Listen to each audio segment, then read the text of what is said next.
Saudi আরবে যাচ্ছে বর্তমানে হজ করার জন্য লক্ষ লক্ষ মুসলমান, কোটি কোটি মুসলমান, বাঙালি মুসলমান সহ। আকীদার কনসেপশন থেকে যাচ্ছে নাকি এমনি শুধু ফজিলতের বাহ্যিকতা পাওয়ার জন্য যাচ্ছে?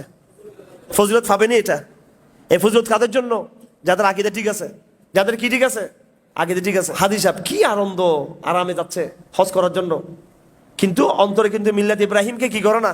লালন করে না। অথচ সবটাতে মিল্লাত ইব্রাহিম করে না, সবটাতে সংগ্রাম। প্রত্যেকটা এক একটা মাইল স্টোন, কাবা শরীফ একটা মাইল স্টোন, হাজার আসওয়াদ একটা মাইল স্টোন, বিশেষ করে মাকাম ইব্রাহিম তো কোরআন শরীফে স্পষ্ট উল্লেখ আছে কিনা? বিশাল মাইল স্টোন মিল্লাত ইব্রাহিমকে চিনার জন্য। সংগ্রাম আর সংগ্রাম, ত্যাগ, এক একটা ত্যাগের স্যাম্বল এগুলো, ত্যাগের। কিন্তু ওখান থেকে আসার পরে আবার বলে যে আরা জঙ্গি হইলো এটা। এই সময় মুনাফিকি হজ আল্লাহ কাছে কবুল হবে? মিল্লাত ইব্রাহিমকে ধারণ না করলে, আকীদা ঠিক না থাকলে, আকীদা বিপরীত আমলের কোনো মূল্য আছে নাকি? এই জন্য হজের মৌসুমে বেশি বেশি আলাপ করবেন, আকীদার আলোচনা করবেন, নাকি খালি নাকি ফজিলত আলোচনা করবো? হ্যাঁ, ফজিলতা পরে, আগে হচ্ছে আকীদা। ইব্রাহিম আলাইহিস সালাম উনি আগে কি কাবা নির্মাণ করছেন নাকি আগে আকীদার জন্য সংগ্রাম করছেন? আগে আকীদার জন্য সংগ্রাম করছেন, আকীদার জন্য লড়াই করছেন, মূর্তির বিরুদ্ধে লড়াই করছেন। করার পরে এখন মানুষ যখন তিনি তার দাওয়াত কবুল করবে বা সামনে করবে আগামী দিনে, এরপরে মানুষ আল্লাহকে কিভাবে ইবাদত করবে সেটা তিনি দেখাই দিলেন যে এইভাবে করতে হবে। তখন তিনি কাবা শরীফ নির্মাণ করলেন। যাই হোক, আল্লাহ পাক সুবহানাহু ওয়া তাআলা অত্যন্ত একেবারে বালাগতের ভাষা দিয়ে, সাহিত্যপূর্ণ ভাষার গাম্ভীর্য দিয়ে ইব্রাহিম আলাইহিস সালাম আলোচনা এখানে কি করছেন? আলোচনা নিয়ে আসছেন এখানে।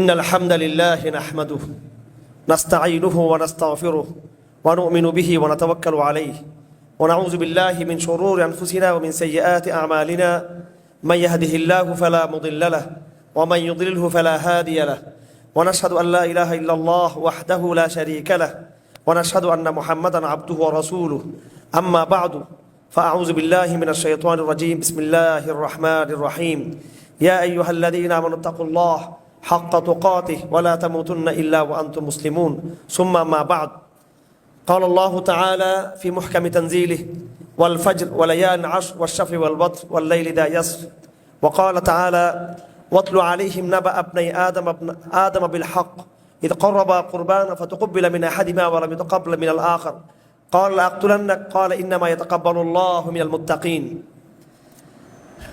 আমার উপস্থিত ভাইরা, আমাদের সূরা বাকারা এবং সূরা ফাতিহা থেকে রমাদান পরবর্তী যে ধারাবাহিক তাফসীর শুরু হয়েছে, সেই ধারাবাহিকতায় আজকে আমরা সূরা বাকারার ৪র্থ নম্বর রুকু থেকে আলোচনা শুরু করবেন ইনশাআল্লাহ আলোচকরা, বিশেষ করে আমাদের মাওলানা মিজান।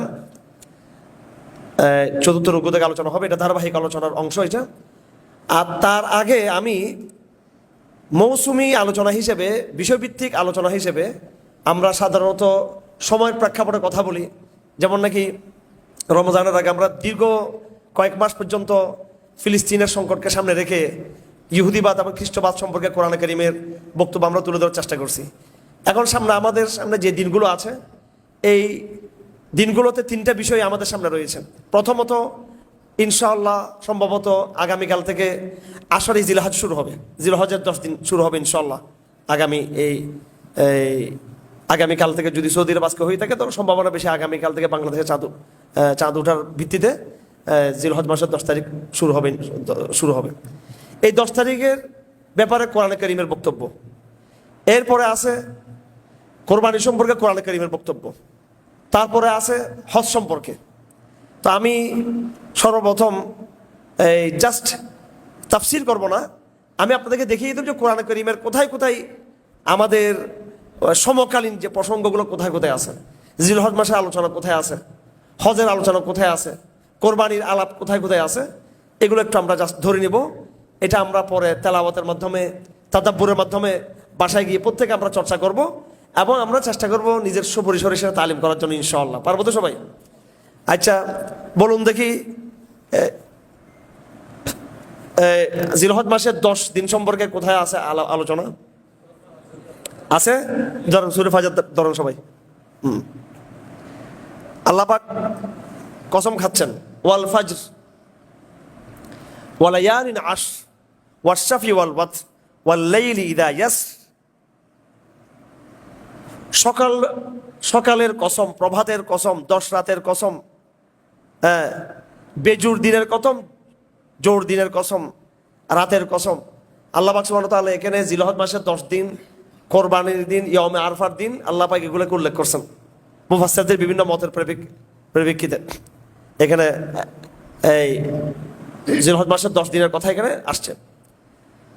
জিলহজ মাসের 10 দিনের ফজিলত সম্পর্কে হাদিস শরীফে এত বিশদ বয়ান রয়েছে, বিশুদ্ধ হাদিসে, যা জিলহজ মাসের ফজিলতের জন্য খুবই যথেষ্ট। এই আলোচনাগুলো এত বেশি ফজিলত, এত বেশি মহত্ব যে এগুলো রমজানের সমতুল্য হয়ে যায় অনেক ক্ষেত্রে। এমনকি উলামায়ে কেরাম বলেছেন, সিদ্ধান্ত দিয়েছেন যে দিন হিসেবে রমজান মাসের চেয়ে এই জিলহজ মাসের প্রথম 10 দিন উত্তম বেশি দিন হিসেবে, আর রাত হিসেবে রমজানের শেষ রাত হচ্ছে জিলহজ মাসের 10 দিনের চেয়ে উত্তম। তো এটার সাথে হজ সংশ্লিষ্ট, কোরবানি সংশ্লিষ্ট, এই সম্পর্কে আমরা আয়াতগুলো আমরা দেখব। ওয়াল ফাজর ওয়ালায়ালিন আশর ওয়াশাফি ওয়াল ওয়াতর ওয়াল লাইলি ইযা ইয়াসর, এটা হচ্ছে জিলহজ মাসের 10 দিন সংক্রান্ত আয়াতগুলো। এরপরে আমরা একটু চলে যাব সূরাতুল মায়েদার 27 নম্বর আয়াত। সূরাতুল মায়েদার 27 নম্বর আয়াতের মধ্যে আল্লাহ পাক সুবহানাহু ওয়া তাআলা কোরবানির প্রথম যে ঐতিহাসিক যে সূচনা, আদম আলাইহিস সালামের 2 সন্তান হাবিল এবং কি কাবিলের কাহিনী, সেটাও আমি এখানে বিস্তারিত বলবো না, এগুলো বলার সময় নেই, আপনাদের জানাও আছে। আমি যেটা করতে চাই সেটা হলো যে আমরা কোরআন থেকে দূরে সরে গেছি, সবাই কোরআন থেকে কি দূরে সরে গেছি। আমরা অনেক কথা বলি, কিন্তু এই কথাগুলো কোরআন শরীফ থেকে রেফারেন্স আনতে পারি না, কোরআনের সোর্সটা আমরা বলতে পারি না, কোরআনের সূত্র আমরা বলতে পারি না। আমি চাচ্ছি যে এই বিষয়গুলো তো পরিচিত বিষয়, জিলহজ মাসের 10 দিন, কোরবানির ব্যাপার, হজের বিষয়, এগুলো পরিচিত, কিন্তু কোরআন শরীফের কোথায় এই আলাপগুলো আছে আমাদের আর জানা নেই। হাবিল কাবিলের আলোচনা, যেটা কোরবানির প্রথম ঐতিহাসিক ঘটনা, যেহেতু আপনার আল কোরআন দার্সে আসছেন, এখন আপনাদেরকে বলতে হবে এটা কোথায় আছে। সূরা মাইদার কত নম্বর আয়াতের মধ্যে আছে? 27 নম্বর আয়াত। 27, 28, 29, 30, 31, কেমন? 27 থেকে কত নম্বর আয়াত পর্যন্ত? 31 নম্বর আয়াত পর্যন্ত এই আলাপটা আছে। আউযু বিল্লাহি মিনাশ শাইতানির রাজীম, বিসমিল্লাহির রহমানির রহিম।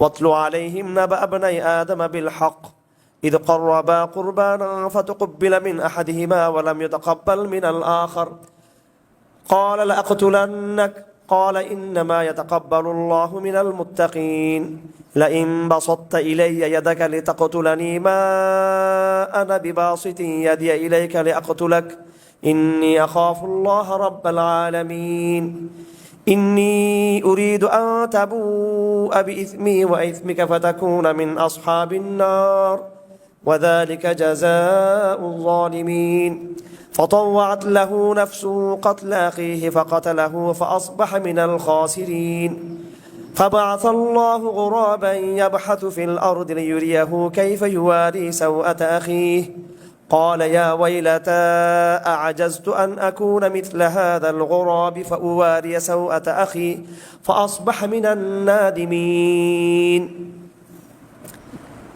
সহজ অর্থ, এবং আপনি তাদেরকে পড়ে শোনান, তেলাওয়াত করুন আদমের 2 সন্তানের কাহিনী।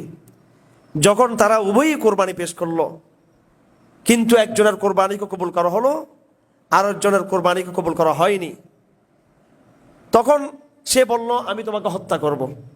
কাবিল বলল হাবিলকে, যার কোরবানি কবুল করা হয়নি সে বলল ওই ব্যক্তিকে যার কোরবানি কবুল করা হয়েছে আমি তোমাকে কতল করে ফেলবো।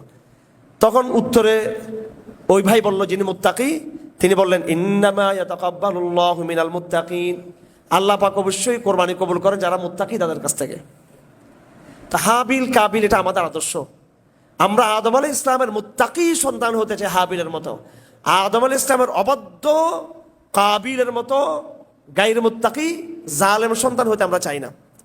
আর ঘটনার প্রেক্ষাপট আপনারা জানেন, জানা আছে সবার, বিয়ে সংক্রান্ত বিষয় নাকি নারী সংক্রান্ত বিষয়, কি সংক্রান্ত বিষয়? একেবারে নিজের বোনকে বিয়ে করতে ফেলতে চাইছে কে? কাবিল। জানা আছে ঘটনা সবার?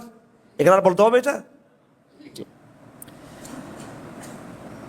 মুত্তাকির আচরণ দেখেন, মুত্তাকি সবসময় সবর করে। তিনি আরো বলতেছেন, তিনি তো বললেন যে আল্লাহ তো মুত্তাকিদেরটা কবুল করবে। এরপর বললেন লা ইম বাসাত্তা ইলাইয়া ইয়াদাকা লিতাকতুলানি মা আনা বিবাসিতিন ইয়াদি ইলাইকা লিয়াকতুলাক। তুমি যদি আমাকে হত্যা করতে উদ্যত হও, আমি তোমাকে হত্যা করার জন্য কি করব না, উদ্যত হব না, হত্যা করার জন্য। এটার মানে এটা না যে আমাকে কেউ মেরে ফেললে আমি একবার চুপচাপ থাকবো, তা না। আমি প্রতিরোধ করব, তবে আমি আমার হাত উঠবে তোমার হত্যাকে প্রতিরোধ করার জন্য, কিন্তু তোমাকে হত্যা করার জন্য আমার হাত উঠবে না। ইন্নী আখাফুল্লাহ রাব্বুল আলামিন, আমি নিশ্চয় আল্লাহকে, নিঃসন্দেহে আমি আল্লাহকে ভয় করি। ইন্নী উরিদু, আমি চাই আনতাবু আবি ইসমি ওয়া ইসমিক, আমারও পাপ তোমারও পাপ সবটা নিয়ে তুমি ফিরে যাও এবং তুমি জাহান্নামবাসী হবে। ওয়াদালিকা জাযাউ যালিমিন, এবং জালেমদের এটাই পরিণাম। অতঃপর তার নফস, তার মন, তার কুৎসিত মন, তার কুপ্রবৃত্তি তাকে ধাবিত করলো তার ভাইকে হত্যা করার দিকে, তার ভাইকে হত্যা করার দিকে। অতঃপর সে তার ভাইকে হত্যা করলো। ফাআসবাহা মিনাল খাসিরিন, এবং সে হয়ে গেল যারা সবকিছু লোকসান দিয়ে থাকে, খাসারা যাদের, সবকিছু যে হারিয়ে ফেলছে, সে তাদের মধ্য থেকে তাদের অন্তর্ভুক্ত হয়ে গেল। এখন ভাইকে হত্যা করার পরে সে এখন লাশ কোথায় গোপন করবে? তো আল্লাহ তার কি পাঠিয়ে দিল একটা কাক, যত দুষ্ট কাজে কাক আছে।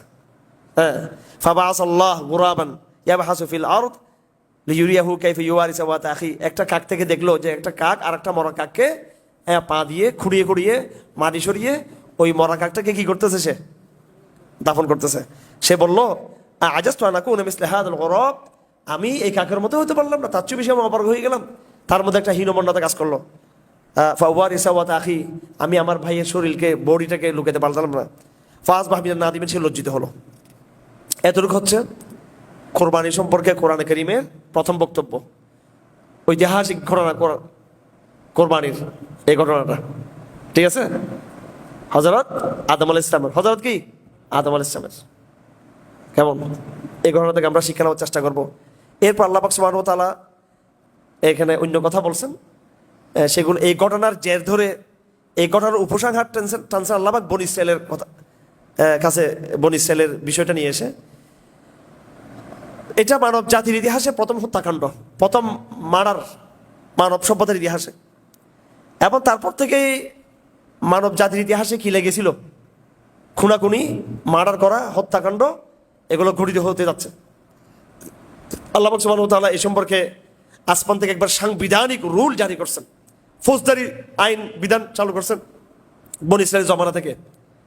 ক্রিমিনাল ল, প্রথম সবচেয়ে সেন্সিটিভ ক্রিমিনাল আইন আল্লাহ পাক বনী ইসরাইলকে দিয়ে চালু করলেন। এবং আল্লাহ পাক বলেন মিন আজলি যালিক কাতাবনা আলা বনী ইসরাঈল, এবং এই জন্যই আমি লিখে দিয়েছি বনী ইসরাইলকে, আন্নাহু মান কাতালা নাফসান বিগাইরি নাফসিন আও ফাসাদিন ফিল আরদ, যে ব্যক্তি কোনো জানকে হত্যা করলো, কোনো ব্যক্তিকে হত্যা করলো কোনো কারণ ছাড়া, জানের বদলে জান ছাড়া, এমনি মেরে ফেললো, অথবা কোনো অন্যায় ছাড়া কেউ হত্যা করে ফেললো, ফাকান্নামা কাতাল নাসা জামিআ, সে একজন মানবকে হত্যা করার মাধ্যমে যেন পুরো মানব জাতিকে সে হত্যা করে ফেললো। কাকে হত্যা করলো? পুরো মানব জাতিকে যেন সে হত্যা করলো। ওয়ামান আহইয়াহা ফাকান্নামা আহইয়ান নাসা জামিআ, এবং যে একজন ব্যক্তিকে বাঁচিয়ে রাখলো সে যেন পুরো মানব জাতিকে বাঁচিয়ে রাখলো। এটা ছিল উপসংহার। তো এই ঘটনা থেকে হত্যাকাণ্ডের বিষয়ে আল্লাহ পাক সুবহানাহু ওয়া তাআলা আমাদেরকে নির্দেশনা দিয়েছেন। যাই হোক, হাবিল কাবিলের ঘটনা সূরাতুল মায়েদার 27 নম্বর আয়াত থেকে 31 নম্বর আয়াত পর্যন্ত এই ঘটনা আল্লাহ পাক উল্লেখ করেছেন। এরপরে কোরআনে কারীম সোজা চলে গিয়েছে এই যেই নবীর কাহিনী সম্পর্কে, এই সংক্রান্ত, কুরবানি সংক্রান্ত, সেটা হলো হযরত ইব্রাহিম আলাইহিস সালামের। কার? হযরত ইব্রাহিম আলাইহিস সালাম। হযরত ইব্রাহিমের সালামের ঘটনা এটা আমরা পাচ্ছি কোরআনে কারীমের এই সূরা সফফাতের মধ্যে, সূরা সফফাতের মধ্যে, সূরা সফফাত, সূরা সফফাতের পুরো কাহিনীটা হচ্ছে 83 নম্বর আয়াত থেকে 113 নম্বর আয়াত পর্যন্ত ইব্রাহিম আলাইহিস সালামের আলোচনা। আরো নবীদের আলোচনা আছে, এখানে ইব্রাহিমের আলোচনা আসছে। সূরা আস-সাফফাত, সূরা ইয়াসিনের পরে যে সূরা, ধরছেন সবাই? হ্যাঁ, কারা কারা ধরছেন? হাত তুলেন দেখি। জি আলহামদুলিল্লাহ। সূরা সফফাতের মধ্যে 83 নম্বর আয়াত থেকে 113 নম্বর আয়াত পর্যন্ত আল্লাহ পাক আলোচনা করেছেন। এর মধ্যে একবার স্পেসিফিক আল্লাহ পাক সুবহানাহু ওয়া তাআলা এই আলোচনা করছেন 100 নম্বর আয়াত থেকে 113 নম্বর আয়াত ইসমাইল আলাইহিস সালাম সম্পর্কে। কার সম্পর্কে? ইসমাইল আলাইহিস সালাম সম্পর্কে। তো ইসমাইল আলাইহিস সালামের আলোচনা শুরু করার আগে আল্লাহ পাক সুবহানাহু ওয়া তাআলা ইব্রাহিম আলাইহিস সালামের কিছু সংগ্রামের কথা, মূর্তির বিরুদ্ধে লড়াইয়ের কথা। এখন তো হাদিস আপনারা যাই যে ইব্রাহিম ইসলামের স্মৃতিচারণ করার জন্য কোনো যায় কিনা, নাকি এমনি শুধু ফজিলত দেওয়ার জন্য যায়? আকীদা বিবর্জিত ফজিলত। এই ভাই কি বলতেছি, মুসলমান ডুবে গেছেন কোথায়? আকীদা বিবর্জিত ফজিলত। সৌদি আরবে যাচ্ছে বর্তমানে হজ করার জন্য লক্ষ লক্ষ মুসলমান, কোটি কোটি মুসলমান, বাঙালি মুসলমান সহ। আকীদার কনসেপশন থেকে যাচ্ছে নাকি এমনি শুধু ফজিলতের বাহ্যিকতা পাওয়ার জন্য যাচ্ছে? ফজিলত পাবেনি এটা। এই ফজিলত কাদের জন্য? যাদের আকীদা ঠিক আছে। যাদের কি ঠিক আছে? আকীদা ঠিক আছে। হাদি সাহেব কি আনন্দ আরামে যাচ্ছে হজ করার জন্য, কিন্তু অন্তরে কিন্তু মিল্লাত ইব্রাহিমকে কি করে না? লালন করে না। অথচ সবটাতে মিল্লাত ইব্রাহিম করে, সবটাতে সংগ্রাম। প্রত্যেকটা এক একটা মাইল স্টোন, কাবা শরীফ একটা মাইল স্টোন, হাজার আসওয়াদ একটা মাইল স্টোন, বিশেষ করে মাকাম ইব্রাহিম তো কোরআন শরীফে স্পষ্ট উল্লেখ আছে কিনা? বিশাল মাইল স্টোন মিল্লাত ইব্রাহিমকে চিনার জন্য। সংগ্রাম আর সংগ্রাম, ত্যাগ, এক একটা ত্যাগের স্যাম্বল এগুলো, ত্যাগের। কিন্তু ওখান থেকে আসার পরে আবার বলে যে আরো জঙ্গি হইলো এটা। এই সময় মুনাফিকি হজ আল্লাহ কাছে কবুল হবে? মিল্লাত ইব্রাহিমকে ধারণ না করলে, আকীদা ঠিক না থাকলে, আকীদা বিপরীত আমলের কোনো মূল্য আছে নাকি? এই জন্য হজের মৌসুমে বেশি বেশি আলাপ করবেন, আকীদার আলোচনা করবেন, নাকি খালি নাকি ফজিলত আলোচনা করবো? হ্যাঁ, ফজিলত পরে, আগে হচ্ছে আকীদা। ইব্রাহিম আলাইহিস সালাম উনি আগে কি কাবা নির্মাণ করছেন, নাকি আগে আকীদার জন্য সংগ্রাম করছেন? আগে আকীদার জন্য সংগ্রাম করছেন, আকীদার জন্য লড়াই করছেন, মূর্তির বিরুদ্ধে লড়াই করছেন। করার পরে এখন মানুষ যখন তিনি তার দাওয়াত কবুল করবে বা সামনে করবে আগামী দিনে, এরপরে মানুষ আল্লাহকে কিভাবে ইবাদত করবে সেটা তিনি দেখাই দিলেন যে এইভাবে করতে হবে। তখন তিনি কাবা শরীফ নির্মাণ করলেন। যাই হোক, আল্লাহ পাক সুবহানাহু ওয়া তাআলা অত্যন্ত একেবারে বালাগতের ভাষা দিয়ে, সাহিত্যপূর্ণ ভাষার গাম্ভীর্য দিয়ে ইব্রাহিম আলাইহিস সালামের আলোচনা এখানে কি করছেন? আলোচনা নিয়ে আসছেন এখানে। আজ থেকে প্রায় 10-12 বছর আগের কথা, 10-15 বছর, 12-14 বছর আগের কথা। আনোয়ার শাহ কাশ্মীরি রহমতুল্লাহ আলাইহির সন্তান আনজার শাহ কাশ্মীরি এখানে আসছিলেন রহমতুল্লাহ আলাইহি, এখানে নামাজ পড়ছিলেন। তো এত বড় আল্লামা, তো জুমার খুতবা কি দেওয়া সম্ভব ওনার সামনে? আমি প্রথমত বলতেছি যে হযরত আপনাকে তো আজকে খুতবা দিতে হবে। তো ওই স্বাভাবিক, উনি তো বড় আলেম, উনি খুতবা দিবেন জুমার, আমরা শুনবো, আমাদের আশা ছিল। তো উনি বলছে না, তুমি দিবা। হুজুর আমি তো আপনার সামনে দাঁড়াতে পারবো না, আমি তো সব ভুলে যাবো, এমনি যা মাস্টারি করছি এটা আপনি ছাড়া জিন্দিতে আমি খুতবা দিতে পারবো না। এখন পেছনের সামনে বসে আছে আমার এখানে, সময়টা ছিল কোরবানির আগে। আমি প্রথম চোখ বন্ধ করে বলছি, ওনার দিকে তাকাচ্ছি না আমি, ঠিক আছে?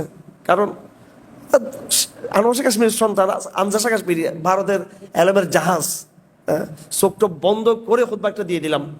15 বছর আগে খুতবা। আমি বলছি, খুতবার মধ্যে শুরু করছি এইভাবে, ইন্না ইব্রাহিম ওমা ইব্রাহিম ওমা আদরাকা মা ইব্রাহিম ইন্নাহুন নাবিয়ুল আযীম বলে শুরু করছি। তার ওই ইয়াদগুলো পড়ছি আমি ওনার সামনেই, এবং আমার শেখ কিন্তু এটা খুব পছন্দ করছে খুতবা, হযরত ইব্রাহিম আলাইহিস সালামকে নিয়ে কোরবানির আগে। তো এই আয়াতগুলো আমরা তেলাওয়াত করবো ইনশাআল্লাহ। কেমন? এই সূরা সফফাতের 83 নম্বর আয়াত। কত নম্বর আয়াত? 83 নম্বর আয়াত থেকে এই 113 নম্বর আয়াত পর্যন্ত। আউযু বিল্লাহি মিনাশ শাইতানির রাজীম। وإن من شيعته لإبراهيم إذ جاء ربه بقلب سليم إذ قال لأبيه وقومه ماذا تعبدون أئفكا آلهة دون الله تريدون فما ظنكم برب العالمين فنظر نظرة في النجوم فقال إني سقيم فتولوا عنه مدبرين فراغ إلى آلهتهم فقال لا تأكلون ما لكم لا تنطقون فراغ عليهم ضربا باليمين فأقبلوا إليه يزفون قال تعبدون ما تنحتون والله خلقكم وما تعملون قالوا ابنوا له بنيانا فألقوه في الجحيم فأرادوا به كيدا فجعلناهم الأسفلين وقال إني ذاهب إلى ربي سيهدين। এটা একটা অংশ এই পর্যন্ত। আল্লাহ পাক সুবহানাহু ওয়া তাআলা ইব্রাহিম ইসলামের কাহিনী বলতে গিয়ে বলেন, ইদ জাআ রাব্বাহু বিকলবিন সালিম, আল্লাহ পাক ইব্রাহিমকে একটা কলব দিয়েছেন, অন্তর দিয়েছেন, কলবে সালিম, একটা নিষ্কলুষ কলুষিত মুক্ত অন্তর, ঈমানের অন্তর, তৌহিদ দ্বারা যে অন্তর আবাদ ছিল, তিনি তার বাবাকে বললেন তোমরা এগুলো কিসের ইবাদত করতেছো? তার সম্প্রদায়কে বললেন তোমরা কিসের ইবাদত করতেছো? এগুলো মিথ্যা প্রভু যেগুলো তোমরা গড়ে তুলেছো। আল্লাহ সম্পর্কে তোমাদের কি ধারণা? ফানাজা নাজাত ফিন নুজুম, তিনি আকাশের দিকে তাকালেন এবং বললেন আমি অসুস্থ। অর্থাৎ সবাই কিন্তু উৎসবে যাচ্ছিল। কোথায় যাচ্ছিল? আমি আজকে যেতে পারবো, আমি অসুস্থ। হ্যাঁ, আল্লাহ ফাতাওয়াল্লাহ মুদবিরিন, তো এরা সবাই চলে গেল। এলাকা যখন খালি হয়ে গেল, উনি সুযোগ পেলেন একদম কুড়াল দিয়ে সমস্ত মূর্তির মাথা আর কোমর ভেঙে চুরমার করে দিয়েছেন। ইনশাআল্লাহ প্রত্যেকটা মূর্তিকে ভেঙে ফেলা হবে ইনশাআল্লাহ আজিজ। ঠিক আছে, এটা একদম মুসলমানের তৈরি। হ্যাঁ, মুসলমানের তার মূর্তি একসাথে থাকতে পারে? কখনো থাকতে পারবে না। একসময় মূর্তি থাকবে না ইনশাআল্লাহ আজিজ, ঘোষণা দিচ্ছি। একসময় মূর্তি থাকবে, মূর্তিমুক্ত মুসলিম বিশ্ব গড়ে উঠবে। আবার কোন মুসলিম দেশে কোন মূর্তি থাকবে না ইনশাআল্লাহ আজিজ। এই জমানা যারা ইব্রাহিমের সন্তান, তারা হজ করতে হতে পারতেছে না, না পারুক, কোরবানি করতে না পারুক, গরিব মুসলমান, কিন্তু মূর্তি ভাঙ্গার যে ইব্রাহিমের মিল্লাত ইব্রাহিম, ওইটা তো তারা ইনশাআল্লাহ ওই সংগ্রামে তারা থাকবে আগামী দিন ইনশাআল্লাহ আজিজ। প্রত্যেকটা মুসলিম দেশে সংস্কৃতির নামে কি তৈরি করা হয়েছে? মূর্তি তৈরি করা হয়েছে।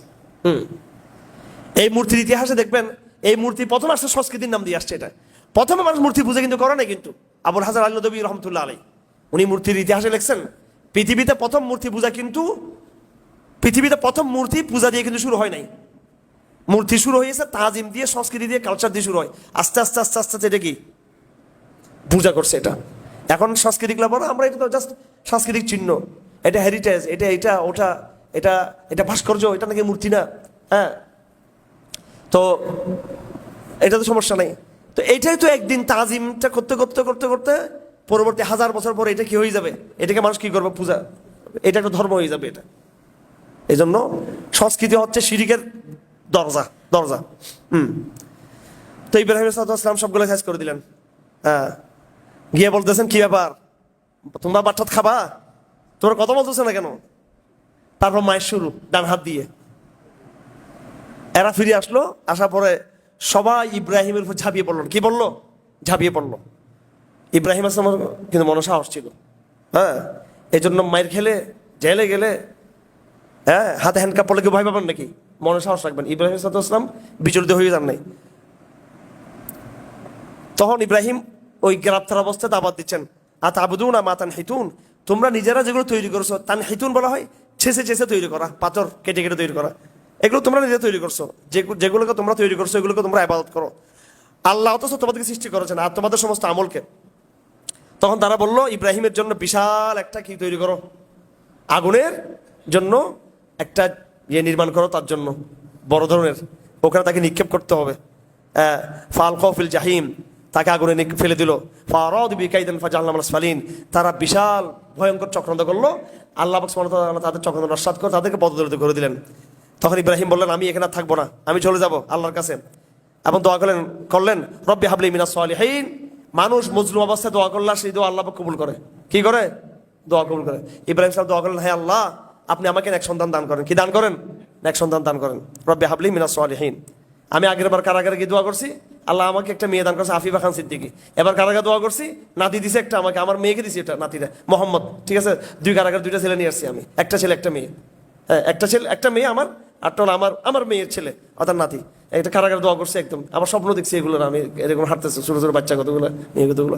যাই হোক, ভাই আমার, তো ইব্রাহিম সাল্লাল্লাহু এই জুলুম অবস্থায় কি করছেন? দোয়া করছেন রব্বি হাবলি মিনাস সালিহিন, হায় আল্লাহ আমাকে এক সন্তান দান করেন। ফাবাশশারনাহু বিগুলামিন হালিম।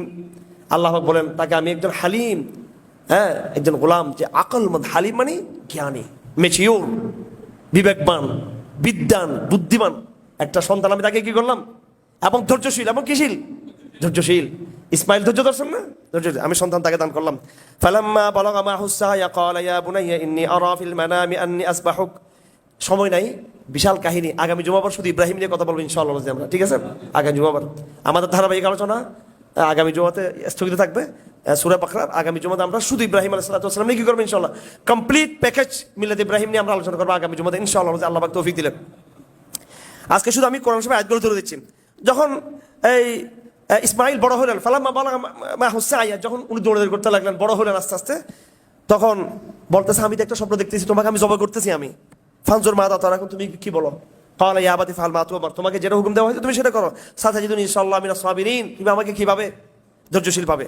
ফালাম্মা আসলামা ওয়া তাল্লাহুল জাবিন, ইব্রাহিম যখন তাকে শোয়াই দিল, তিনি দুজন ইসলাম আনুগত্য করলেন, আল্লাহ আত্মসমর্পণ করলেন, এরপর তাকে চিৎ করে শোয়াই দিলেন। ওয়া নাদাইনাহু ইয়া ইব্রাহিম, জবাই করে ফেলবেন, এখন ছুরি চালাবেন, ঠিক এই অবস্থায় আওয়াজ আসলো আল্লাহু আকবার, আল্লাহু আকবার। হ্যাঁ, ইব্রাহিমকে আওয়াজ দেওয়া হলো, ক্বালা কাদ সাদ্দাকতা রুয়া, তুমি স্বপ্নকে বাস্তবায়ন করেছো, তুমি এখন সাদিকিন, সত্যবাদী। ইন্না কাদার নিজুল মুহসিনিন, আমি যারা সৎ কাজ করে তাদেরকে আমি এই বদলা দান করি। ইন্না হাদা লাহুয়াল বালাউল মুবিন, আল্লাহ নিজে বলতেছেন ইন্না হাদা লাহুয়াল বালাউল মুবিন, নিঃসন্দেহে এটা ছিল বিশাল একটা পরীক্ষা ছিল। সুবহানাল্লাহ। ওয়া ফাদাইনাহু বিযিবহিন আযীম, আমি তাকে বিশাল একটা দুম্বা দিয়ে আমি ইব্রাহিমকে ছড়িয়ে নিলাম, ইসমাইলকে ছড়িয়ে নিলাম। বিযিবহিন আযীম, এই ছুরির তলে আল্লাহ পাক জন্তুকে শোয়াই দিলেন। বিযিবহিন আযীম। ওয়া তারাকনা আলাইহি ফিল আখিরিন সালামুন আলা ইব্রাহিম কাযালিকা নাজিল মুহসিনিন ইন্নাহু মিন ইবাদিল মুমিনিন ওয়া বাশশারনাহু বিইসহাক নাবিয়্যাম মিনাস সালিহিন, আবার আমি তাকে আরেকটা সন্তান সুসংবাদ দিয়েছি, সেটা হলো ইসহাক। এখানে একটা প্রপাগান্ডা শুরু হবে ইহুদি খ্রিস্টানদের পক্ষ থেকে, যে যাবিহ, যাকে জবাই করা হয়েছিল, উনি কি ইসমাইল নাকি ইসহাক? এরা বলে না কি ইসহাক, ইহুদিরা বলে ইসহাক, খ্রিস্টানরা বলে ইসহাক। কিন্তু দেখেন কোরআনে কারীমে হযরত ইসমাইলের আলোচনার মধ্যে কিন্তু কি আসছে, জবের কথা আসছে, ইসহাকের আলোচনা আসছে পরে। এটাতে স্পষ্ট ইঙ্গিত হচ্ছে যাবিহ কে ছিল। আচ্ছা, এরপরে আপনারা সূরা হাসসা দেখে নেবেন, এখানে কিছু আয়াত আছে।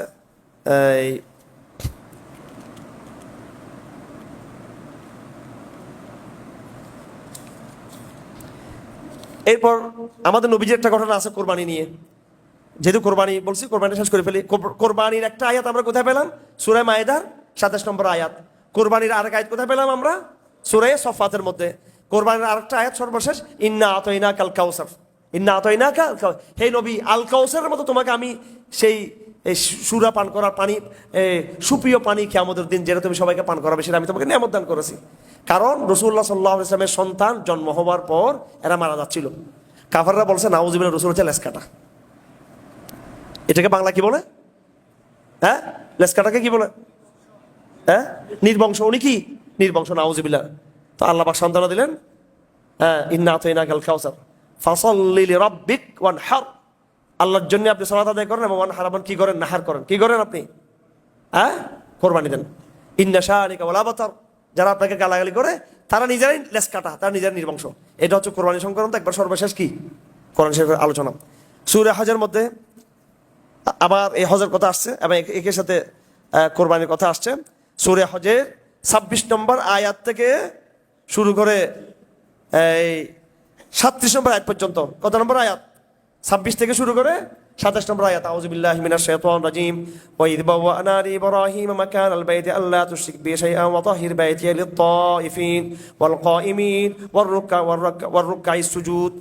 ইব্রাহিমের যে ঠিকানা করলাম আমি বাইতুল্লাহকে, তুমি বলে দাও কেউ যেন শিরক না করে, ঘরকে পবিত্র রাখো, যারা তোয়াফ করবে, যারা কিয়াম করবে, যেখানে রুকু করবে, সিজদা করবে, নামাজ পড়বে, তাদের জন্য যেন বাইতুল্লাহর আঙ্গিনা যেন পবিত্র থাকে। ওয়াজিন ফিন্নাস বিল হাজ্জি ইয়াতুকা রিজালান ওয়া আলা কুল্লি দামির ইয়াতিনা মিন কুল্লি ফাজ্জিন আমিক। বাইতুল্লাহ নির্মাণ হওয়ার পর প্রথম কাজ ছিল সালাত কায়েম করা। কি কায়েম করা?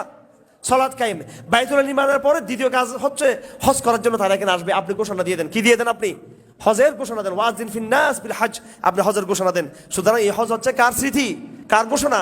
হযরত ইব্রাহিমের। লিয়াশহাদু মানাফিআ লাহুম, তারা দূর দূরান্ত থেকে আসবে, উটের পিঠে সওয়ারি হয়ে আসবে। হ্যাঁ, তারা যেন সেখানে তাদের উপকারগুলো তারা দেখবে এবং আল্লাহর নামকে তারা স্মরণ করবে। হ্যাঁ, লাব্বাইক আল্লাহুম্মা লাব্বাইক লা শারীকা লাকা লাব্বাইক ইন্নাল হামদা ওয়ান নি'মাতা লাকা লা শারীকা লাক লাব্বাইক লাব্বাইক আল্লাহু আকবার লা ইলাহা ইল্লাল্লাহ আল্লাহু আকবার ওয়া লিল্লাহিল হামদ। ইয়া মালুমাত, নির্দিষ্ট সময়, হজের এই সময়। আলামা রাযাক মিন বাহিমাতিন নাম, তারা আল্লাহর শুকরিয়া আদায় করবে। কেন? আল্লাহ পাক সুবহানাহু ওয়া তাআলা তাদেরকে কি করেছেন? জন্তুর নিয়ামত আল্লাহ পাক তাদেরকে দিয়েছেন। ফাকুলু মিনহা, এই কোরবানির জন্তু থেকে তোমরা খাও এবং তোমরা গরিবদেরকে, অসহায়দেরকে তোমরা খাওয়াও। সুম্মা লিয়াকদু তাফাসাহুম ওয়া লিউফু নুজুরাহুম ওয়া লিয়াতাউল বাইতুল আতীক, তারা যেন তাদের এই এগুলো আদায় করে এবং তাদের নজর মান্নাতগুলো পরিপূর্ণ করে এবং তাদের বাইতুল আতীক মানে হচ্ছে পুরান ঘর, অর্থাৎ কাবাতুল্লাহ যেন তারা তওয়াফ করে। যালিক, সাবধান, শুনে রাখো, এটা কি? ওমা ইয়াযিম হুরমাতিল্লাহ হুয়া খায়রুল লাহু ইনদা রাব্বি, আল্লাহর হুরমাতকে, আল্লাহর যে হারাম, যেগুলো হুরমাত, এই জায়গাগুলোকে যারা সম্মান করবে সেটা অনেক উত্তম। ও হিলাতুকুম আনআম, তোমাদের জন্য 34 পর্যন্ত হালাল করা হয়েছে। হ্যাঁ, যেগুলা নির্দিষ্ট করে হারাম করে দেওয়া হয়েছে এগুলো ছাড়া। ফাস্তানিবু রিসমাল আওসান ওয়াজতানিবু কাওলাজ জুর, তোমরা শিরিকের অপবিত্রতা, আওসান মানে মূর্তি, মূর্তি মানে নাপাক। কি? যত বড় ব্যক্তি হোক মূর্তি মানে সেটা নাপাক, সেটা কি রে? নাপাক। আর রিসমাল আওসান, রিস, যত মূর্তি আমাদের দেশে বিদেশে যত মূর্তি আছে সবগুলো কি? নাপাক, ঠিক কিনা? আল্লাহ বলছেন এগুলো কি? আর রিসমাল আওসান, মূর্তির শিরিক, মূর্তির নাপাকি বাদ দাও। আর কথার মধ্যে যেগুলা সেটা অন্যায় শিরিকের কথা, সেগুলো তোমরা কি আমার পাপের কথা বাদ দাও। হুনাফা আলিল্লাহ গায়রুল মুশরিকিন নবী, তারা হুনাফা মনে হয় শিরিক থেকে সরে এসে দিনের দিকে তারা ধাবিত, তারা কোনো শিরিক করে না। ওমান ইয়াশরিক বিল্লাহ, আর যে ব্যক্তি শিরিক করবে ফাকান্নামা খারা মিনাস সামা, সেজন্য আসমান থেকে পড়ে গেল হঠাৎ করে। ফাতাখতাফু তায়রাতাহু বির-রিহ, এরপরে তাকে কোনো পাখি এসে তাকে কি চিল পাখি এসে তাকে কি চুমারে নিয়ে গেল, অথবা তাকে বাতাসে তাকে একদিকে নিয়ে গেল, ফিমা দূরে দূরে দূরে গিয়ে তাকে বাতাসে নিক্ষেপ করে দিল। জালিক, আবার বলতেছেন জালিক বলে আবার থেমে গেছেন আল্লাহ পাক। উহা কি? ওমান ইউআযিম শাআইরাল্লাহ ফাইন্না মিন তাকওয়াল কুলুব, আল্লাহ পাকের শিয়ারকে, কুরবানিকে, হজকে, হজের মৌসুম বিভিন্ন জায়গাগুলোকে যে ব্যক্তি সম্মান করবে, এটা হচ্ছে অন্তরের তাকওয়ার আলামত। এটা লাকুম ফিহা মানাফিউ ইলা আজালিন মুসাম্মা সুম্মা মাহিলুল বাইতিল আতীক ওয়া লিকুল্লি উম্মাতিন জাআলনা মানসাকান লিয়াযকুরু ইসমাল্লাহ আলা মা রাযাকাহুম মিন বাহিমাতিল আনআম। এখানে কুরবানির কথা আল্লাহ পাক বলছেন, ঠিক আছে? ফাইলাকুম ইলাহু ওয়াহিদ ফালাহু আসলিমু, তোমরা অবাশিল মুখবিতিন, যারা আনুগত্যশীল তাদেরকে তোমরা সুসংবাদ দান করো। মুখবিতিন মানে মুত্তাকিন, তাদের গুণাবলী কি? যখন নাকি আল্লাহ স্মরণ করা হয় তাদের অন্তর নরম হয়ে যায়, ভয় পায় তারা, এবং তারা ধৈর্য ধারণ করে, তারা নামাজ কায়েম করে, এবং তারা যাকাত দান করে। এরপর আল্লাহ পাক বলতেছেন, নাম ধরে বলতেছেন কোরবানি সম্পর্কে, ওয়াল বুদনা জাআলনাহা লাকুম মিন শাআইরিল্লাহ লাকুম ফিহা খায়র, এবং কোরবানির জন্তুর হচ্ছে আল্লাহ পাকের শিয়ার। আল্লাহ পাকের কি? আল্লাহ পাকের শিয়ার, সেখানে তোমাদের জন্য অনেক মঙ্গল রয়েছে। আল্লাহ আলী সওয়াব, কাতার বদ্ধ অবস্থায় সেখানে তোমরা তাদের উপর কি করো? জিকির করো। তাদেরকে তোমরা যখন করবা, জবে করবা, আল্লাহ জিকির করবা তোমরা সে সময়। এবং এর আগে পরও তো এটা জিকিরের সময় জিকির করতে হবে আমাদেরকে। ফাইজা ওয়াজাবাত জুনুবহা, যখন সেগুলো পড়ে যাবে, উটগুলো যখন পড়ে যাবে, জন্তুগুলো পড়ে যাবে, জবাই করার পরে যখন পড়ে যাবে, ফাকুলু মিনহা, তোমরা যারা খাও, আর যারা আতমুল কানি ওয়াল মুতার, যারা ধনী তারাও খাবে, যারা গরিব তারাও খাবে। কাযালিকা সাখারাহা লাকুম লাআল্লাকুম তাশকুরুন, এইভাবে জীবজন্তুগুলোকে আল্লাহ পাক তোমাদের অবরোধ করে দিয়েছেন, তোমাদের জন্য, তোমাদের প্রধানত করে দিয়েছেন, তোমাদের আন্ডার আল্লাহ পাক এগুলো করে দিয়েছেন। লা ইয়ানালুল্লাহু লুহুমুহা, এরপর আল্লাহ পাক বলতেছেন কোরবানির চামড়া, কোরবানির রক্ত, এগুলো কিছু আল্লাহর কাছে পৌঁছবে না, এগুলো কিছু গোশত আল্লাহর কাছে পৌঁছবে না। ওয়ালাকিন ইয়ানালুত তাকওয়া মিনকুম, আল্লাহ পাক কোরবানির সময় যেটা তার কাছে নিয়ে যাবেন সেটা হচ্ছে তোমাদের ইখলাস, তোমাদের তাকওয়া। কাযালিকা সাখারা লাকুম লিতুকাব্বিরুল্লাহ আলা মা হাদাকুম, তোমাদের জন্য এই জন্তুগুলোকে আল্লাহ মুসাক্খার করে দিয়েছেন, অবরোধ করে দিয়েছেন, যেন তোমরা কি বলো? লিতুকাব্বিরুল্লাহ, যেন তোমরা কি করো? তাকবীর বলো। সবাই বলেন আল্লাহু আকবার, আল্লাহু আকবার, লা ইলাহা ইল্লাল্লাহ, আল্লাহু আকবার, আল্লাহু আকবার, ওয়ালিল্লাহিল হামদ। আগামীকাল থেকে সবাই রাস্তা ঘাটে, পথে ঘাটে সবাই কি করবেন আপনারা? তাকবীর পড়বেন, ঠিক আছে? বিশেষ করে কোন সময়? আইয়ামে তাশরিকের সময়, 9 তারিখ থেকে কোন সময়? 4 তারিখ, হ্যাঁ ঠিক আছে। আচ্ছা, ওই সময় তো একবারে চিৎকার দিয়ে পড়তে হবে। আর এখন আপনারা খবর করে দিবেন, এই যে জিলহজ মাস 10 তারিখ শুরু হয়েছে, এটা আপনারা সাহাবে কেরাম এরকম রাস্তাঘাটে বড় করে কি করতেন? এগুলো পড়তেন। হ্যাঁ, লিতুকাব্বিরুল্লাহ আলা মা হাদাকুম ওয়াবাশশিরিল মুহসিনিন, এবং যারা মুহসিন তাদেরকে সুসংবাদ দান করেন। আল্লাহ পাক সুবহানাহু ওয়া তাআলা আমাদেরকে হেদায়েত দান করুন। কোরবানি, হজ, এরপর এই 10 দিনের ফজিলতের চেয়ে বেশি হচ্ছে আকীদা, তার যে আকীদা, যে মেসেজ, এটা বোঝার তৌফিক দান করুন।